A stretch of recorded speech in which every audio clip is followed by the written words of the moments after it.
Merci beaucoup, nous allons lire la Bible. Aujourd'hui, nous allons lire Jean chapitre 4.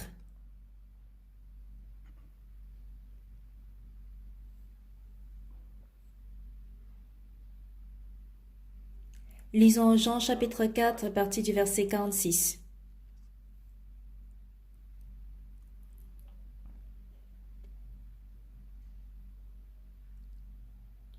Si vous y êtes, je vais lire Jean 4 à partir du verset 46. Il retourna donc à Cana en Galilée où il avait changé l'eau en vin. Il y avait à Capernaüm un officier du roi dont le fils était malade. Ayant appris que Jésus était venu de Judée en Galilée, il alla vers lui et le pria de descendre et de guérir son fils qui était près de mourir. Jésus lui dit, « Si vous ne voyez des miracles et des prodiges, vous ne croyez point. » L'officier du roi lui dit, « Seigneur, descends avant que mon enfant meure. » « Va, lui dit Jésus, ton fils vit. » Et cet homme crut à la parole que Jésus lui avait dite, et il s'en alla. Comme déjà il descendait, ses serviteurs venant à sa rencontre lui apportèrent cette nouvelle, « Ton enfant vit. » Il leur demanda à quelle heure il s'était trouvé mieux, et lui dirent, « Hier à la 7e heure, la fièvre l'a quitté. » Le père reconnut que c'était à cette heure-là que Jésus lui avait dit, « Ton fils vit. » Et il crut, lui et toute sa maison. J'ai lu jusque-là.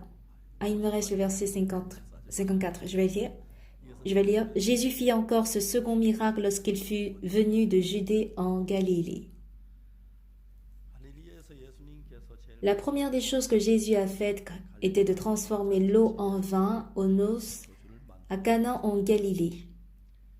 Le fils de l'officier du roi, par contre, habitait avec son père à Capernaüm en Galilée. Capernaüm est une petite ville située au nord de la mer de Galilée, tandis que Cana est située beaucoup plus vers le sud. On a Nazareth après Galilée. Nazareth, la ville où Jésus était né. J'ai essayé de calculer en gros la distance entre Cana en Galilée et Capernaüm en regardant la carte. La distance était d'environ 25 à 30 km. Je peux estimer cette distance. Quand le fils de l'officier du roi mourait à Capernaüm, il avait un fort désir de le sauver. L'officier n'avait pas de moyens pour le traiter, pour le soigner, mais il entend la nouvelle il entend la nouvelle de Jésus au même instant. L'officier du roi descend donc jusqu'à Cana en Galilée, envie de sauver son fils. Une fois qu'il entend la nouvelle de la présence de Jésus, il vient vers Jésus, supplie de guérir son fils. Et la réponse de Jésus était, « Si vous ne voyez des miracles, si vous ne voyez des miracles et des prodiges, vous ne croyez point. » L'officier réplique, « Seigneur, descends avant que mon enfant meure. » L'officier du roi est venu donc jusqu'à Capernaüm, en Galilée, pour supplier Jésus de sauver son fils. Il veut que Jésus aille jusqu'à Capernaüm pour sauver son fils. Mais Jésus dit, « Si vous ne voyez des miracles, des prodiges, vous ne croyez point. » L'officier veut tout simplement que Jésus sauve son fils, mais Jésus disait que son fils vit. La phrase « ton fils vit » conduit l'officier à avoir plusieurs pensées à la fois. En réalité, le véritable problème de notre vie spirituelle est le suivant. Malgré que les pensées semblent être bonnes ou justes, bien qu'on se dise qu'on ait bien lu la Bible, le cœur de Jésus est entièrement différent du nôtre. Je le dis très souvent, que les conversations entre Dieu et les hommes apparaissent souvent dans la Bible, commençant par le livre de Genèse jusqu'à Apocalypse.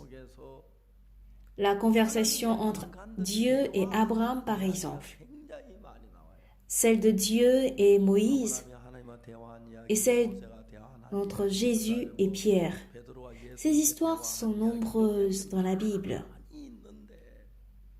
Mais les pensées de Dieu sont 10 sur 10, 100 sur 100, différentes de nos pensées. Abraham était un homme célèbre qu'on appelle le père de la foi. Les enfants d'Israël viennent de la semence d'Abraham d'ailleurs.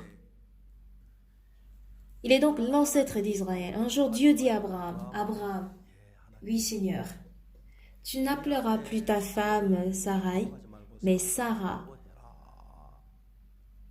Et elle te donnera un fils. » Ce n'est ni Pierre, ni Paul, ni pasteur Sopar qui prononçait ces mots. Mais c'est bel et bien Dieu Tout-Puissant qui disait cela à Abraham. Abraham répond donc, « Comment un homme de 100 ans peut avoir un enfant? Sarah, ma femme, a 90 ans. Qu'Ismaël vive devant ta face. » Malgré que Dieu était en train de lui parler, Abraham ne pouvait pas accepter la parole de Dieu qui disait qu'il sera père d'une grande nation. Dieu adressa sa parole à Abraham quand il avait 90 ans, tandis que sa femme Sarai avait 89 ans. Donc elle avait presque 90 ans. Sarah était stérile et pour elle, avoir un enfant est chose impossible. Mais dire que ta femme Sarah aura un fils, te donnera un fils, c'est une phrase incompréhensible. Pourquoi? À la base, nos pensées sont différentes de celles de Dieu. Quand Dieu a dit à Abraham, quand Dieu a dit au début à Adam, « Tu mangeras de tous les arbres du jardin, mais tu ne mangeras pas du fruit de la connaissance du bien et du mal, car le jour où tu en mangeras, tu mourras. » Mais le serpent tente Adam, lui disant, « Tu ne mourras pas. Le jour où tu en mangeras, tes yeux s'ouvriront. Tu seras comme Dieu, connaissant le bien et le mal. » Dans la parole du serpent se trouve la tentation. Quel genre de tentation? Si tu manges de ce fruit du bien et du mal, tu deviendras comme Dieu. Sois comme Dieu, c'est génial. Bien-aimé, Adam avait cette envie de devenir comme Dieu. Voilà pourquoi il s'est rébellé contre la parole de Dieu pour suivre la parole du serpent. Il finit par manger le fruit de la connaissance du bien et du mal. Adam ne mange pas le fruit de la connaissance du bien et du mal juste comme cela, mais il doit marcher sur la parole comme quoi tu mangeras de tous les arbres du jardin, mais tu ne mangeras pas l'arbre du bien et du mal, car le jour où tu en mangeras, tu mourras. Quand Dieu a créé l'homme, il l'a créé de sorte qu'il ne puisse pas accepter plusieurs choses à la fois. Adam était censé choisir entre la parole de Dieu et la parole du serpent. Mais il a fini par choisir la parole du serpent, il est devenu une partie de serpent. Quand le mauvais esprit domine sur l'homme, il inspire en nous plusieurs pensées. J'ai pendant très longtemps formé et éduqué les détenus de prison. Et quand je trouve un peu de temps, je cause avec les détenus de prison. Il est bien vrai que ces détenus sont venus en prison parce qu'ils avaient commis un péché, mais après le jugement, ils cachent certaines choses. Et tous les détenus possèdent un secret, un top secret qu'ils ne peuvent pas parler aux autres. Mais ce qui est intéressant chez la psychologie de l'homme, c'est que plus c'est un secret, plus on a envie d'en parler. Est-ce que ça vous arrive aussi? Si vous parlez de cela à tout le monde, c'est dangereux. Donc, ils viennent vers nous pour parler de leurs crimes. Il y a une personne que j'avais croisée et cette personne avait volé, mais son histoire est intéressante. Il a pris un couteau pour entrer dans une maison.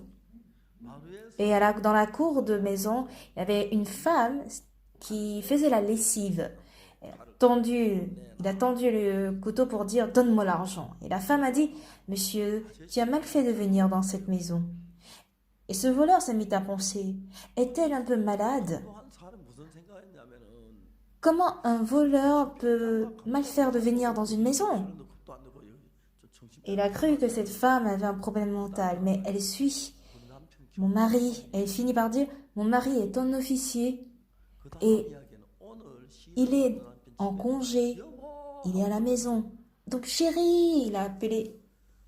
Dès que la porte de la chambre était ouverte, il y avait un grand gaillard qui est sorti. Il s'est souvenu de la marche de ce monsieur, mais il ne se souvient plus de la suite.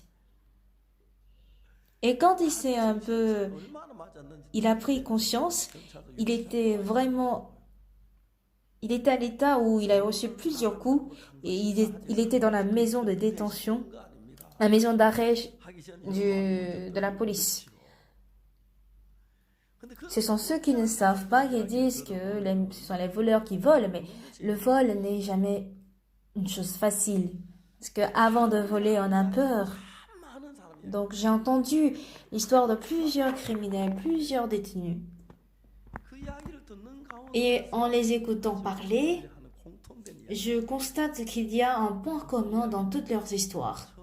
Et quand ils commencent leurs histoires, ils disent toujours « Jusqu'à ce que cela n'arrive, j'étais heureux ». C'est-à-dire qu'ils étaient heureux jusqu'à ce que tel ou tel incident s'est passé. Ce qui est clair, c'est qu'une pensée surgit dans leur cœur et nous conduit vers une direction vers laquelle je n'ai jamais imaginé auparavant. La plupart des personnes ignorent ce fait. Et si on réfléchit un tout petit peu, il y a une pensée qui entre en moi. À titre d'exemple, une femme qui a commis d'adultère n'a pas juste pensé à « Ah, ce gars est beau, je voudrais coucher une nuit avec lui. » Bon, supposons qu'elle a pensé à « Ah, ce monsieur est beau, je voudrais bien coucher une nuit avec lui. » Elle se jette pas dans l'adultère sur le coup. Elle a une autre pensée comme quoi non, ça c'est un crime, si jamais on me surprend, je serai lapidée à mort. Il y a donc une guerre entre deux pensées dans le cœur. Donc, chose essentielle que nous devons retenir, c'est quoi? Mes pensées, c'est une et non deux. Une d'entre mes pensées est donnée ou disons inspirée par le mauvais esprit. Si je peux gagner cette pensée, que je ne commets pas l'adultère, ça veut dire que c'est moi qui ai gagné cette pensée. Quand le mauvais esprit nous insère une petite pensée de débauche, je peux vaincre, mais si il nous inspire une grosse pensée de débauche et d'adultère, nous ne pouvons que commettre l'adultère. Donc, en suivant tout ce que disaient les détenus de prison, ils disaient tous pareillement que j'étais heureux jusqu'à tel jour. C'est-à-dire jusqu'au jour où une pensée est entrée dans leur cœur. Et quand ils finissent leurs histoires, ils disent « Ce jour-là, je n'étais pas en fait sur moi-même. J'avais l'impression d'être, disons, possédé par quelque chose. » Certains parlent de leur meurtre. Et j'ai croisé un détenu qui avait un cœur très doux comme une femme. Bon, je suis désolée, c'est pas toutes les femmes qui ont un cœur doux. Je me suis demandé quel crime a-t-il commis, parce qu'il était trop gentil. Je ne suis pas censée lui poser cette question, mais je lui ai demandé, frère, quel est ton crime? Oui, je sais que ça c'est une excuse, mais j'étais trop curieux, hyper curieux. Il est frère qui est sauvé, mais quel crime a-t-il commis? Et qu'il est en prison. Je sais que c'est une excuse, mais je lui ai dit, frère, c'est quoi le nom de ton crime? Lui qui était très content d'un coup, avait changé de visage. Son visage était tout rouge, et avec une voix très fine comme un moustique, il dit, meurtre et tentative de meurtre. Quoi? Tu as tué, que tu as encore tenté de tuer une autre personne? À mon avis, tu n'es pas capable même de tuer une mouche. Un jour, ce frère m'a raconté son histoire, comment il a dû tuer une personne en pleurant. Il s'est marié à Busan et Sa vie de couple était très heureuse. Mais un jour, il a eu l'impression que sa femme le trompait.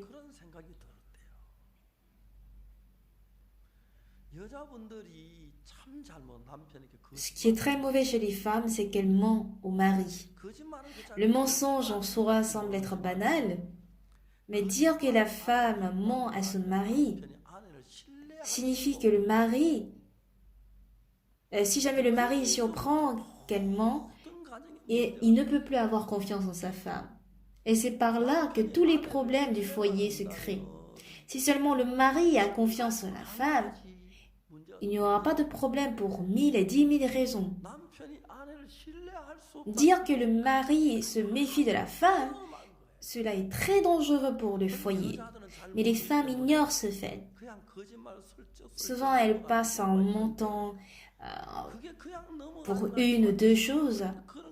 Ça semble passer sans que rien ne se passe. Mais cela brise la confiance de la femme chez le mari. Parce que si le mari n'a pas confiance en la femme, il soupçonne. Vaut mieux dire, chérie, j'ai commis telle erreur. Bon, pour ce moment, il semble difficile, mais cela crée la chaleur, la beauté au sein du foyer. Et cela permet au mari d'avoir confiance en la femme. A contrario, je peux mentir juste en passant pour ça et si, et ça semble aller. Mais ce qui est effrayant quand ça se répète une fois et deux fois, c'est que la femme peut tout faire pour avoir la foi en son mari, mais cela ne marchera pas. Si le mari a foi en sa femme, il pourrait se dire, ah, ma femme, elle est très honnête.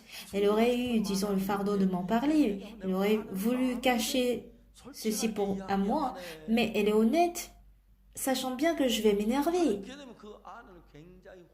Il va considérer sa femme comme étant une femme excellente. Et là, le mari a le repos vis-à-vis de sa femme. Ça semble être banal, mais dire que ma femme m'a menti. À partir de ce jour, dans le cœur du mari, il commence par avoir des soupçons sur une chose, ou deux, trois, voire 10 et 20 choses. La plupart des problèmes entre couples et les problèmes comme le divorce proviennent du fait que le mari n'a pas foi en sa femme. Vaut mieux dire honnêtement au mari, chérie, j'ai commis telle erreur. Quand vous en parlez, le mari peut avoir une grande confiance vis-à-vis de sa femme. Parce que la femme ne peut pas connaître tout sur la femme ne peut pas connaître tout sur son mari et vice-versa. Si la confiance se brise pour de moindres choses où on ne doit pas avoir de soupçons, on finit par avoir des soupçons. Et cela crée une grande barrière entre le mari et les femmes. Certaines femmes disent des choses difficiles à dire au mari, mais elles le font. Ce genre de femmes sont des femmes qui dirigent bien le foyer. Bon, en parlant, j'ai un peu parlé hors sujet, mais il faudrait que je retrouve le sujet. Je parlais du frère qui était dans la prison.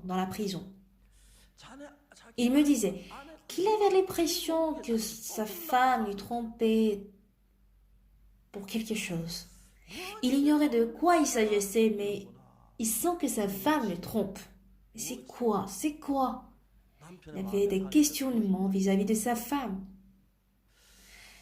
Ce qui est sûr, elle est en train de me tromper, mais je ne sais pas pourquoi elle me trompe. Et un jour, par hasard, elle découvre que sa femme allait danser. Je suis désolée, mais en Afrique, danser est très utile. Quand les femmes africaines entendent les sons des tam-tams, elles ont des mains en l'air et ses fesses bougent gauche et droite. Certaines femmes ont mis les enfants au dos, mais elles ne pensent pas en fait à la tête de l'enfant qui bouge par-ci par-là. Elles dansent pendant environ 1 heure. Pourtant, cela est indispensable en Afrique. Chez les femmes africaines, il y a en fait de de l'angoisse inexprimable, ineffable. Parfois, un de leurs fils meurt du paludisme, un second qui meurt du paludisme. Et à cause du manque d'argent, ils ne peuvent pas acheter un médicament. Ce qui est vraiment gênant chez les Africains, c'est quoi? Un comprimé de paludisme peut coûter environ 1 $, ce qui équivaut à 1500 won dans notre monnaie coréenne. Si elle achète des comprimés contre le palu, son fils peut guérir, mais il n'a pas l'argent. Et finalement, le fils meurt du palu. Ce qui m'énerve beaucoup en Afrique, c'est ceci. En Afrique, ils considèrent les obsèques ou bien les funérailles plus grandes. De peur que l'enfant qui est mort devienne malheureux, ils font un prêt de 3000 $ environ pour faire des obsèques. Donc, en voulant, disons, épargner 1 $ pour les comprimés de paludisme, ils préfèrent, disons, dépenser 3000 $. Ils finissent par dépenser 3000 $. Mais, bref, la danse en Afrique est très bonne. J'ai aussi dansé une fois, quand la chorale est venue vers moi lors de ma première visite au Kenya. Ils m'ont accueilli et ensemble avec le chef d'orchestre, on a dansé. Il y a un pasteur qui a filmé en fait ma danse et ma femme m'a vu danser. Elle a dit que mon step ne convient pas du tout au rythme normal. Et j'ai dit, c'est normal en Afrique quand on danse pas au rythme normal. C'est normal parce que j'ai jamais dansé. Ils dansent pas toute la journée, mais ils peuvent danser jusqu'à 1 heure de temps et ils oublient toutes les angoisses. Voilà pourquoi il faut danser en Afrique. Et même chez nous, en IYF, on danse beaucoup. On fait des danses de folk dance. Les étudiants qui dansent avec les femmes, les étudiantes, elles ont honte au départ, mais selon les psychiatres, c'est bien que les garçons, les garçons avec les filles se tiennent la main et de danser ensemble, cela réduit les crimes liés au sexe. Donc, ce genre de danse est différent de danse dont pensent les Coréens. C'est la même danse D-A-N-S-E, mais la danse D-A-N-S-E en Corée et la même danse D-A-N-S-E en Afrique sont différents dans le concept. Donc, le mari a eu peur d'un coup. Il a tantôt critiqué sa femme ou tantôt consolé sa femme pour qu'elle arrête d'aller danser, mais elle n'a pas arrêté cela. Et cela rendait le mari fou. Tantôt, il avait même envie de la tuer. Un jour, il s'est rendu compte que sa femme n'aime pas danser, mais c'était sa grande sœur, c'est-à-dire sa belle-sœur, qui la conduisait à danser. Il s'est mis en colère qu'il est allé chez sa belle-sœur. Qu'est-ce que sa belle-sœur lui a dit? Belle-sœur, je t'en supplie, arrête d'aller danser avec ma femme. Il l'a supplié. Mais vous savez quoi? La belle-sœur s'est mise à, disons, moquer. Elle s'est mise à moquer de son beau-frère, disant, qui es-tu? C'est parce que tu fais souffrir ma petite sœur que tu es en train de me donner des ordres. Et ça lui a fait perdre la conscience qu'il s'est rendu compte qu'il avait un couteau à main et du sang. Sa belle-sœur étant couchée à terre en saignant. J'ai tué une personne. Il est sorti pour dire j'ai tué une personne. Venez tous, je vous tuerai tous aussi. C'est ainsi qu'il est devenu un meurtrier. Qu'il a même aussi tenté de commettre un nouveau meurtre. L'avocat est arrivé en prison, mais il avait renvoyé l'avocat à plusieurs reprises. Et finalement, l'avocat lui dit, tu penses que je viens ici à cause de frais de plaide? Même si tu me paies, ça ne me suffit pas de payer même une bouteille d'alcool. C'est parce que j'avais pitié de ta vie. Après avoir crié, il a rappelé pour faire asseoir. Et grâce à cet avocat, il a pu éviter la peine de mort. Il est en réalité très naïf. Comment ce genre de personne a commis un péché? Je me demande cela.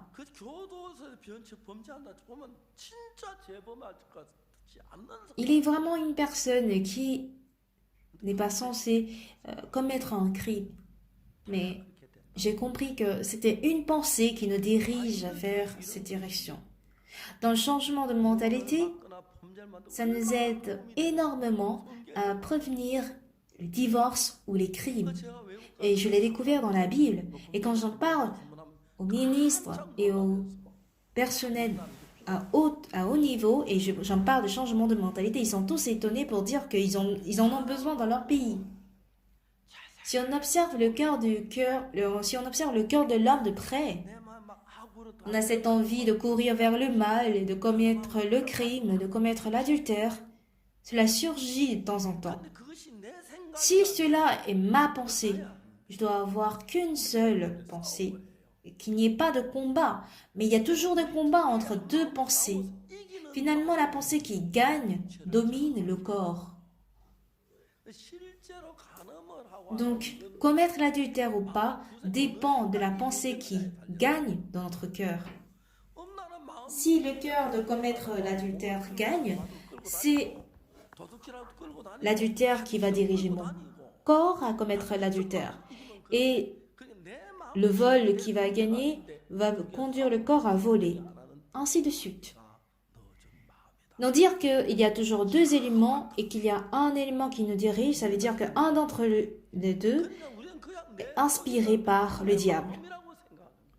Mais en général, nous croyons que toutes ces pensées nous appartiennent. Donc par ici, je parle de l'officier du roi. Son fils est mort.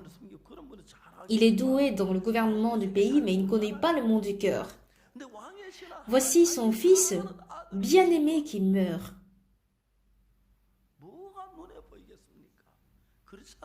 Il n'aura pas en fait d'autres barrières qui vont l'empêcher de guérir son fils.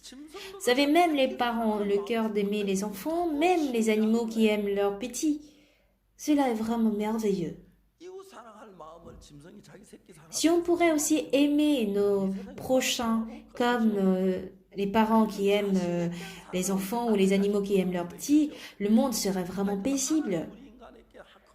Mais nous n'avons pas en fait le cœur d'aimer les enfants des autres comme on aime nos propres enfants, pas vrai? Mais du moins Dieu nous a donné le cœur d'aimer nos enfants, sans quoi il n'y aura personne qui va survivre ici. On va dire, pourquoi t'as tué ton fils? Je l'ai tué, je l'ai pas tué, j'ai juste donné un coup de tête, mais sa tête s'est cassée. Et il est mort comme ça. Et les parents ne disent pas ça. L'officier du roi qui apparaît ici, il a eu d'une part le cœur du mauvais esprit et le cœur de Jésus-Christ qui se heurtait. Et quand on lit ceci dans la Bible précisément, la Bible nous analyse cela très merveilleusement. Le cœur de l'homme, en fait, quand il a découvert que son fils était tombé malade, qu'est-ce que la Bible dit à ce niveau?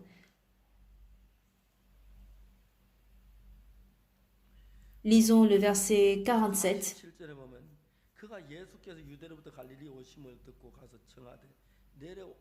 Ayant appris que Jésus était venu en Judée en Galilée, il alla vers lui et le pria de descendre et de guérir son fils qui était près de mourir.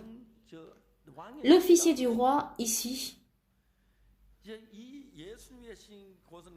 Jésus se situe en Galilée, tandis que le fils de l'officier du roi habitait à Capernaum.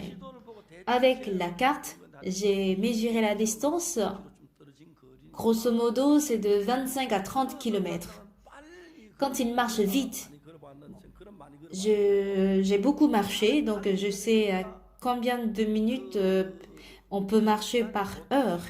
En général, on peut marcher 4 km par heure ou 6 km si on marche vite. Donc pour 25 km, il faut au moins marcher 5 heures.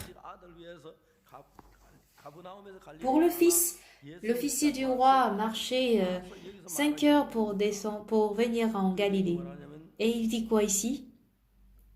Ayant appris que Jésus était venu de Judée en Galilée, il alla vers lui et le pria de descendre et de guérir son fils qui était près de mourir. Ça veut dire quoi? Il n'a pas pu venir avec son fils qui était malade à Jésus-Christ. Il voulait que Jésus-Christ aille avec lui jusqu'à Capernaüm pour guérir son fils. Est-ce que vous comprenez? Mais qu'est-ce que Jésus dit à ce niveau? Au verset 48, Jésus lui dit, « Si vous ne voyez des miracles et des prodiges, vous ne croyez point. » Donc il y a une chose que Jésus voulait lui dire. Ne vois pas des miracles et des prodiges. Je voudrais que tu crois tout simplement. Vous comprenez? Autrement dit, il voulait lui inspirer la foi en la parole. Ce n'est plus la peine d'aller jusqu'à Capernaüm. L'officier veut que Jésus aille à Capernaüm, mais Jésus veut dire non. Si tu crois et tu t'en vas, à l'heure là même, ton fils vivra. Ton fils vit. On a une différence entre la pensée de l'officier et de Jésus.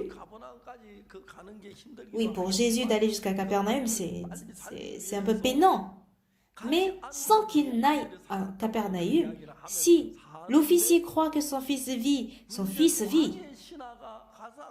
Le problème est de savoir si l'officier du roi peut croire en la parole de Jésus qui dit ton fils vit.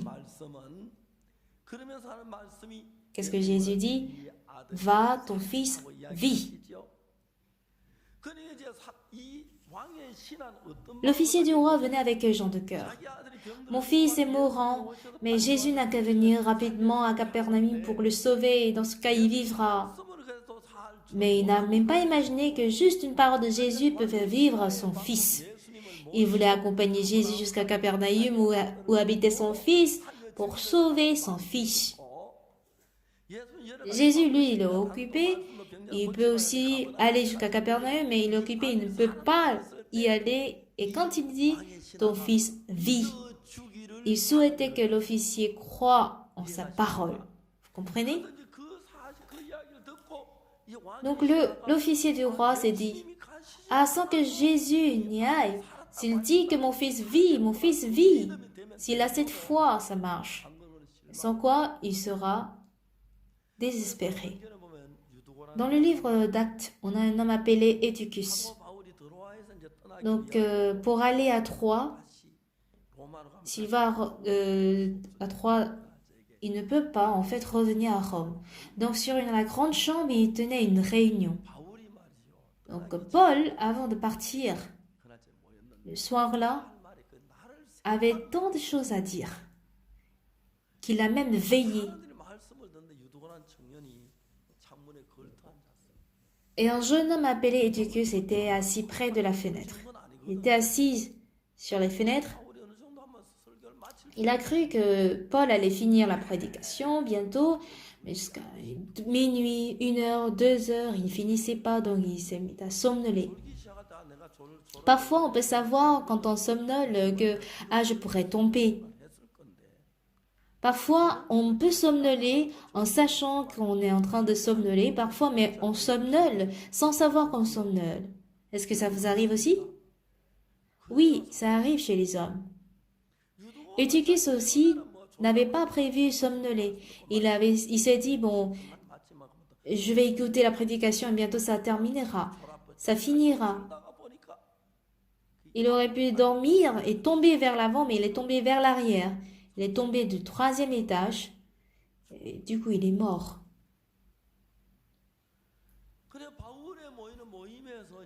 C'est une dernière réunion avec Paul. Mais c'est embarrassant de savoir que Eutychus est mort. Et Paul est descendu. Et voilà Eutychus qui est mort. Mais vous savez, Paul, il croit en Jésus. Jésus, il est invisible, mais il est avec nous, pas vrai? Pourquoi votre réponse est faible? Il est invisible, mais vous êtes sûr que Jésus est avec vous? Vous le croyez? Vous le croyez, non? Je crois qu'il y a beaucoup qui ne croient pas en voyant votre réponse. Écoutez-moi bien. Jésus est invisible, pourtant, il est toujours avec nous. Hier, aujourd'hui et pour toujours, il est avec nous. Alors, s'il est avec nous, nous allons poursuivre notre histoire. Eutychus est tombé du 3e étage. Il vient à peine de mourir, n'est-ce pas? Il vient à peine de tomber, il est mort. Mais si Jésus est là, il peut le sauver. Vrai ou faux? À l'état où il n'y a pas Jésus et que Eutychus est mort, Paul pouvait se condamner disant « Est-ce que ma prédication était trop longue? Ah, j'ai mal fait de parler longtemps, ce qui a fait un mort. J'aurais pu partir plus tôt. »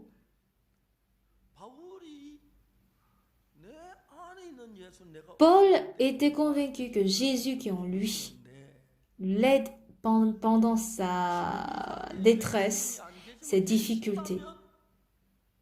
Si Jésus n'est pas ici,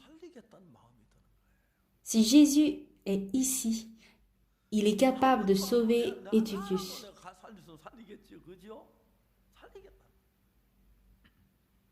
Quand on voit physiquement Eutychus, il est tombé, blessé, et son cœur a cessé de battre.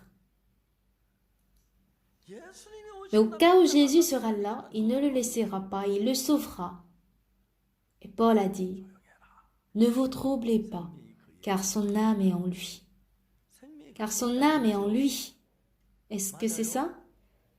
Son âme était en lui. Oui. Pourquoi? Parce que Jésus était là. Chose intéressante dans la Bible, c'est quoi? Dans Genèse chapitre 1, au commencement, Dieu créa le ciel et la terre. Ensuite, la terre était informe et vide, il y avait de ténèbres à la surface de l'abîme, et l'Esprit de Dieu se mouvait au-dessus des eaux. Alors Jésus a créé le ciel et la terre. On ne sait pas ce qui s'est passé, mais la terre était dans le vide. La terre était informe. La terre avait des ténèbres. Est-ce que les ténèbres vous préviennent avant de venir? Non, ce n'est pas le cas. Parfois, des difficultés, des problèmes et des angoisses nous visitent. Oui. La terre était informe et vide, les ténèbres étaient à la surface de l'abîme. Même si 1000 ans, des trillions d'années passent, la terre n'est pas digne de sortir des ténèbres. Il n'a même pas d'ailleurs cette force pour vaincre les ténèbres, ni le vide, ni les formes. Mais l'éternel Dieu, l'Esprit de Dieu était là, pas vrai? Quand Dieu a dit que la lumière soit, autrement dit, que les ténèbres disparaissent. Si la lumière est là, les ténèbres ne peuvent que disparaître, n'est-ce pas? Oui, les ténèbres ont disparu. C'est le même principe. Dans notre vie, il y a tantôt la difficulté, tantôt la douleur, tantôt la souffrance. Si nous nous débattons par les méthodes humaines, nous ne pourrions jamais nous en sortir. Et s'il y a Jésus en vous et que vous avez la foi en Jésus, parce que Dieu est là. Si Dieu dit que la lumière soit, et qu'est-il écrit à la suite? Et la lumière fut. Et savez-vous ce qui est dit par la suite? Et Dieu vit que cette lumière était bonne. Donc si Dieu domine notre cœur. Dieu vit que cette lumière était bonne, signifie les ténèbres étaient mauvaises aux yeux de Dieu. Amen. Si Dieu est là, les ténèbres disparaîtront. Donc, quand vous avez des souffrances, des angoisses, vous avez des conflits avec votre femme et que vous avez des souffrances en vous, ne vous débattez pas simplement de vous en sortir de la douleur. Si Dieu est avec moi, il est la lumière. Il peut donc chasser les ténèbres. Voici la doctrine que nous pouvons finalement définir. Vous comprenez? La terre était informe et vide et les ténèbres étaient à la surface de l'abîme, mais l'Esprit de Dieu était là. Dieu a dit que la lumière soit et la lumière fut et les ténèbres ont disparu. Le vide a disparu. Et dans Genèse 1, la parole de Genèse chapitre 1 aussi s'applique pour Eutychus. Eutychus sera vécu. Eutychus sera ressuscité.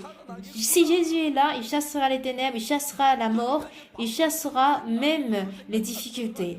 Ainsi, Paul a dit, « Silence, ne vous troublez point, car son âme est avec lui. » Amen. Donc si nous connaissons cette foi et que nous connaissons ce monde du cœur et que la parole de Dieu entre en nous, cela chasse toutes les ténèbres, cela chasse le désespoir, cela chasse le vide, cela chasse la douleur ainsi que la mort. Amen. Eutychus vient de tomber. Si on regarde la situation, Eutychus est mort. Ça, c'était ténèbres. Mais ce qui est en moi, Jésus qui est en moi, il est la lumière. Si cette lumière est là, les ténèbres disparaîtront, la mort disparaîtront. Et quand Paul pouvait avoir ce calcul, il a dit, ne vous troublez point, car son âme est avec lui. Arrêtez de bavarder. C'est ce qu'il peut dire. Est-ce que vous comprenez? Et la Bible est ainsi. Tué Johann était piqué par le scorpion, il était presque mourant. Le désespoir est entré en lui. Mais s'il regarde Dieu, s'il se confie en Dieu, il lui donnera une nouvelle force. Cette parole était tellement sûre et certaine. Johann, écoute-moi. Tu as été piqué par le scorpion et tu es en train de mourir. Le docteur dit que tu ne peux pas vivre plus de 1 ou 2 heures. Mais la Bible dit quoi? Dans Ésaïe chapitre 40, verset 31, tous ceux qui se confient en l'Éternel renouvellent leur force. Donc, Johann, écoute cette parole, crois en cette parole, confie-toi à l'Éternel et selon cette promesse de Dieu, il te donnera une nouvelle force et ainsi tu peux vaincre le venin du scorpion. Le venin du scorpion ne peut plus travailler en toi. Dans notre vie, plusieurs ténèbres, désespoir, souffrance et angoisse nous parviennent. Les hommes détestent cela. Il écoute l'évangile, il veut aussi gagner de l'argent, il veut vivre dans une bonne maison, dans une belle maison et conduire une bonne voiture. Il veut bien manger et bien vivre. Mais est-ce une raison pour laquelle le malheur ne vient pas en nous? Est-ce une raison pour laquelle la souffrance et la tristesse et les ténèbres ne viennent pas? Si Jésus qui est capable de chasser ces ténèbres est avec moi et que je crois qu'il est avec moi, ce Jésus était capable de chasser les ténèbres qui sont dans mon cœur, comme dans Genèse chapitre 1. Par conséquent, les ténèbres disparaîtront et j'aurai la lumière. Cependant ici, Jésus a rencontré l'officier du roi. Il a rencontré l'officier du roi et voici son fils qui est en train de mourir. En vue de sauver son fils mourant, il avait l'intention de conduire Jésus à Capernaüm afin de guérir son fils. Mais qu'est-ce que Jésus lui a dit? Si vous ne voyez les miracles et les prodiges, vous ne croyez point. Ça veut dire autrement, crois en moi sans que tu ne vois les miracles. Il ne sait pas, il n'a pas vu si son fils était vivant ou pas. Mais il a écouté la parole de Jésus qui dit, ton fils vit. L'officier du roi a écouté la parole, ton fils vit. S'il croit en Jésus, il doit croire que son fils vit, pas vrai? Et s'il ne le croit pas, Jésus ne peut pas travailler, pas vrai? Mais il ne peut pas s'empêcher de ne pas croire en cette parole. L'officier du roi pense qu'il est plus sécurisant que Jésus se déplace pour guérir son fils. Et si jamais mon fils ne vit pas, est-ce que sa parole peut vraiment suffire de guérir ou de sauver mon fils? Jésus dit, ton fils vit. Il ne peut pas s'empêcher de ne pas croire. Pourquoi? Parce que Jésus croit qu'il est vivant. Il n'avait pas l'impression que Jésus-Christ va se déplacer pour aller se guérir son fils. Donc, crois qu'il est vivant. Va. Jésus ne pourrait pas l'accompagner encore pour aller jusqu'à Capernaum.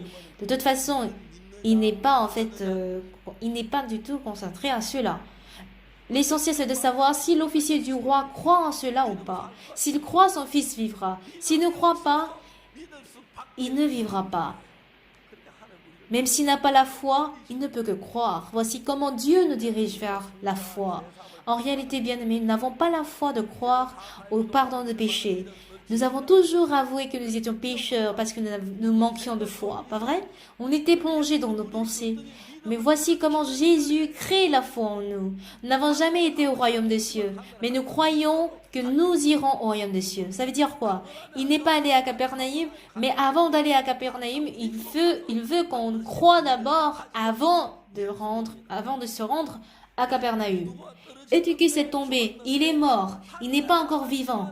Mais ça, l'apôtre Paul a cru que Jésus peut le faire vivre. Vous comprenez? À présent, il fait sombre, mais si Jésus est avec moi, il y aura la lumière. Le problème sera résolu. Il me guérira. Il travaillera en moi. Voici le genre de foi que Jésus et Dieu suscitent dans notre cœur. N'est-ce pas merveilleux? L'officier du roi n'avait pas de foi dès le départ. Bien-aimés, nous allons à l'église. Qu'est-ce que nous disons à l'église? Bon, que Park Ok-soo est intelligent. Bon, si vous le dites, vous êtes en train de perdre votre temps parce qu'il y a plus de gens plus intelligents que moi. Plus de gens intelligents que moi. Si vous voulez parler de gens intelligents, je ne dois pas être ici. Il y a beaucoup de personnes plus belles que moi, des gens plus grands de plus grande de taille que moi. L'essentiel ici, c'est de croire en Dieu. Je continue toujours de dire, l'électricité passe par des câbles électriques. Et dans le monde du cœur, Dieu n'a pas besoin de câbles électriques comme le courant ou l'électricité, mais nous avons besoin d'avoir le même cœur. Pas vrai? Bien-aimés, quand vous avez fait le mariage, votre cœur était uni à votre conjoint ou conjointe. Vous n'avez pas commencé par vous disputer, n'est-ce pas? Mais en général, on dirait que vous êtes d'accord, mais pour aller en détail, vos pensées sont différentes de votre mari ou de votre femme. Pas vrai? Les femmes n'ont qu'à dire oui et obéir, mais parfois les femmes disent si je fais comme ça, s'il fait comme ça, notre maison va ruiner. Je pense mieux faire que lui. Et le mari dit, mais c'est parce que c'est moi que le foyer est en bon état. Sans moi, le foyer ne pourrait pas, en fait, évoluer. Les femmes sont beaucoup plus sérieuses dans leurs réflexions et les femmes pensent à la légère. Et moi aussi, j'ai souvent dit ceci. Ah, je ne devrais pas penser comme ma femme. Si ma femme me suit, il y a la paix, et si elle ne me suit pas, on a de querelles. Ce n'est pas seulement dans ma famille, dans votre famille aussi c'est pareil. Entre couples, vous vous arrêtez aux disputes, mais ne pas croire en Jésus est plus grave que le fait de disputer. Entre mari et femme, ils se disputent quand ils n'ont pas le même cœur, ils pleurent, ils se disputent, ils pleurent, ils se disputent et ils font la paix. Mais en ce qui concerne Jésus, si on ne croit pas, Dieu ne peut pas travailler. Si vous ne croyez pas, Dieu ne peut pas travailler. Du coup, nous avons besoin de la foi. Alors le serviteur, l'officier du roi a dit, est-ce que mon fils sera guéri parce que tu as juste prononcé une parole? Mon fils ne serait pas guéri. Donc je te propose même d'aller à la maison pour le guérir. Ça veut dire qu'il ne croit pas. Et Jésus n'a qu'à dire, je n'irai pas. Qu'est-ce qui prouve que tu crois en moi si tu ne me crois pas même maintenant? À quoi ça sert que j'aille là-bas si tu ne me crois pas? Mais à l'inverse, croire à la parole de Jésus. Comme Paul qui a cru en la parole de Jésus, qui a cru que Eutychus n'était pas mort, mais qu'il est vivant. Dieu s'est mis à travailler merveilleusement. Vous pouvez dire Amen. Cet officier du roi avait espéré que Jésus vienne guérir son fils. Non seulement Jésus a guéri la maladie de son fils, mais il a aussi surgi la foi que son fils vit. Donc, crois.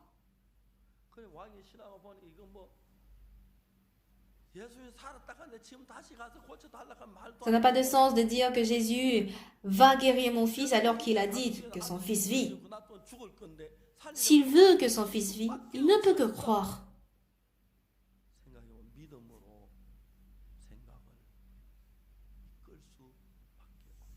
Donc, Jésus ne pouvait que le diriger vers la foi.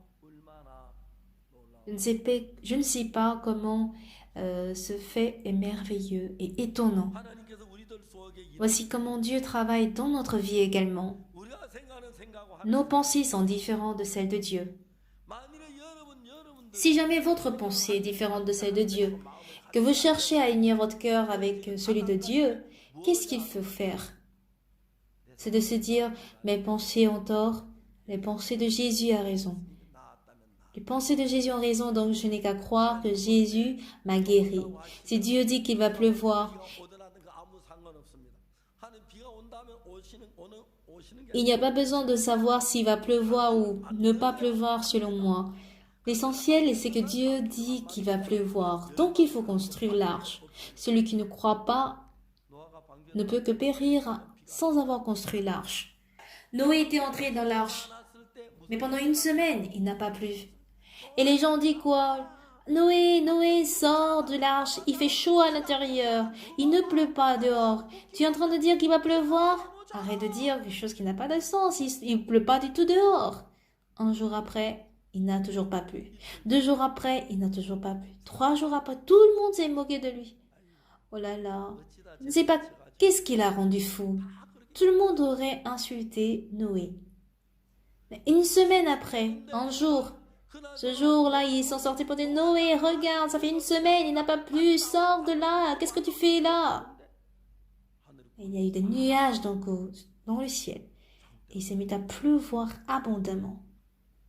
J'ai essayé de le réfléchir. Pendant 40 jours, il a plu. Et toutes les hautes montagnes ont été couvertes. Le plus grand mont Everest à une hauteur de 8800 mètres. C'est ça? Ou bien c'est 8084 mètres? C'est combien de mètres?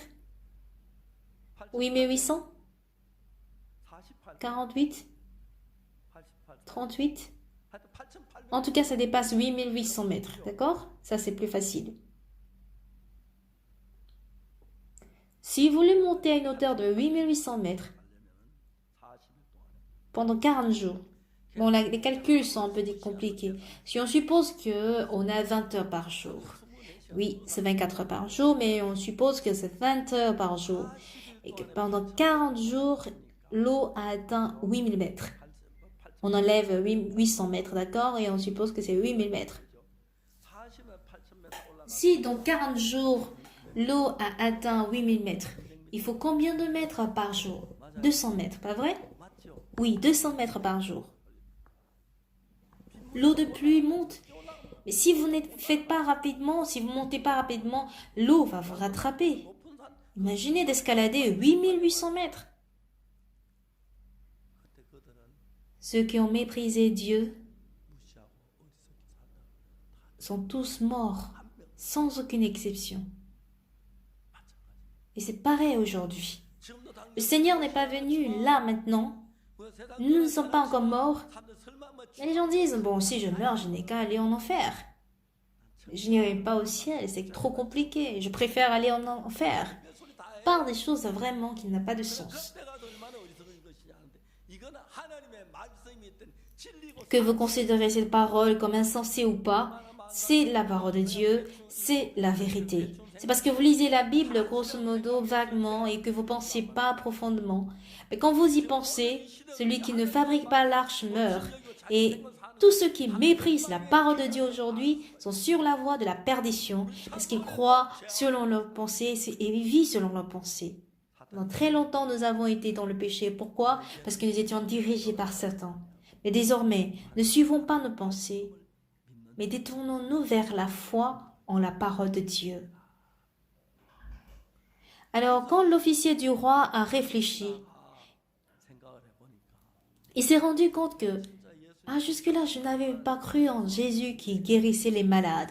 Si Jésus dit, mon fils vit, il vit. Alors Jésus, merci. Mon fils, il est effectivement vivant. Il va retourner à Capernaum. En allant à Capernaum, il croit à ses serviteurs. Il dit, l'officier, votre fils est déjà guéri. Quand? À la 7e heure, sa fièvre a baissé. C'était au moment où Jésus a dit que mon fils vit. Jésus a prononcé cette parole à Galilée, en Cana, mais cet effet a marché jusqu'à Capernaum. Donc, la prière que nous faisons ici, Dieu peut l'écouter. Capernaum est plus loin, le ciel est plus loin que Capernaum quand même. Amen. Allons à l'église et être fidèle, travailler dur n'est pas chose prioritaire. La priorité, c'est de croire en la parole de Dieu, quoi qu'elle nous convienne ou pas. Parce que j'ai tort et la parole de Jésus est vraie. Bien-aimé, votre fils n'est pas mort, mais dans votre vie surviennent des difficultés, problèmes très souvent, pas vrai? Mais si Jésus promet qu'il sera avec nous jusqu'à la fin de ce monde, il est. Je ne peux pas résoudre un problème, mais Jésus peut le promettre. Mais Jésus peut résoudre. Si je crois que Jésus va résoudre ce problème, ce dernier sera résolu. Si notre foi grandit de cette manière-là, Jésus va les résoudre. Croire en la parole, ton fils vit. Même si au départ, elle est incroyable.